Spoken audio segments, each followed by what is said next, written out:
जय माता दी। मैं अपने YouTube चैनल में आपका स्वागत करता हूं। मेरे सभी मित्रों को मेरा नमस्कार। माँ की भक्ति चैनल में आप लोगों का स्वागत है। मैं आपके सामने एक नया वीडियो प्रस्तुत करने जा रहा हूं कि श्री कृष्ण ने भगवत गीता में कहा है कि बुद्धि का सर्वनाश कैसे होता है। क्रोधा भवति सम्मोहा सम्मोहात् स्मृतिभ्रमम् स्मृतिभ्रंशात् बुद्धिनाशो बुद्धिनाशात् पश्यति। अब श्री कृष्ण अर्जुन को बोलते हैं, हे पार्थ, सामान्य पुरुष विषय का ध्यान करता है। जो सामान्य पुरुष का मतलब होता है जो लोग नॉर्मल जीवन जीते हैं, जिन्हें किसी चीज़ का बोध नहीं होता है, जन्म लिया और खाते पीते मर गए, उन्हें सामान्य पुरुष कहते हैं। तो वह विषय का ध्यान करते हैं और विषय का ध्यान उसको आसक्त बना देता है। जब वह विषय का ध्यान करते हैं, विषय का मतलब होता है कि हमें घर में खाना कैसे लाना है, पानी कैसे लाना है, मकान कैसे बनाना है, घर में गैस खत्म हो गई है, यह सब हमारे जीवन की विषय आसक्ति है और ये सभी के जीवन में है। जिसको इस धरती में जन्म लेना है वह इन विषयों के जाल में फंसेगा। मगर आपने इन विषयों से हटके भी भगवान का चिंतन मनन में रहना है।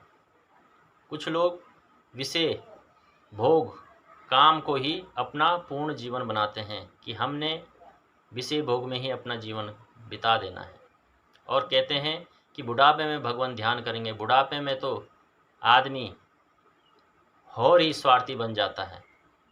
इसलिए आपको जब समय मिले तब आप भगवान का चिंतन करें। तो विषय ध्यान के उसको आसक्त बना देता है। इस आसक्ति और लगाव से काम का जन्म होता है। जब वह आसक्ति में रहता है तो उसका काम बोध जन्म लेता है। काम बोध का मतलब कि उसके शरीर में नाना भांति की रोग उत्पन्न होते हैं, दृष्टि गलत हो जाती है,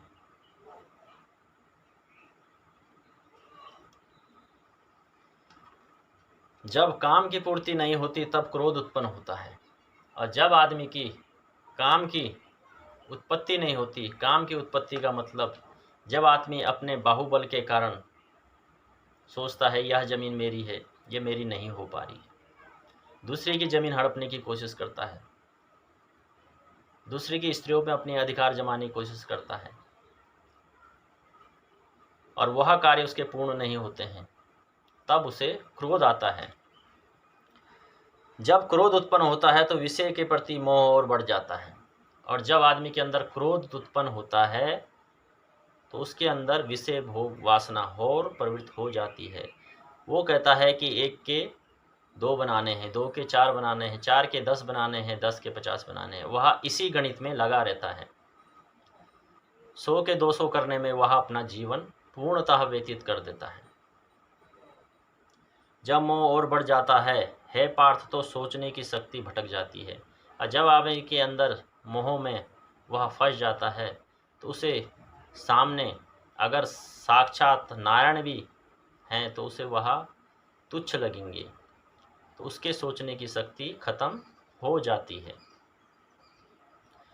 जब सोचने की शक्ति भटक जाती है तो बुद्धि का नाश हो जाता है और जब आदमी का विवेक ही शून्य हो जाता है तो वह कुछ भी चोरी, डकैती, अपहरण, गलत कर देना किसी स्त्री के साथ, यह सब वह कर बैठता है। तो बुद्धि का नाश हो जाता है और जब बुद्धि का नाश हो जाता है तो मनुष्य का सर्वनाश हो जाता है। बोलने का मतलब है जब बुद्धि ही भ्रष्ट हो जाती है तब वह सोचता है कि जेल भी रामराज है, मैंने चोरी करी वह भी रामराज है।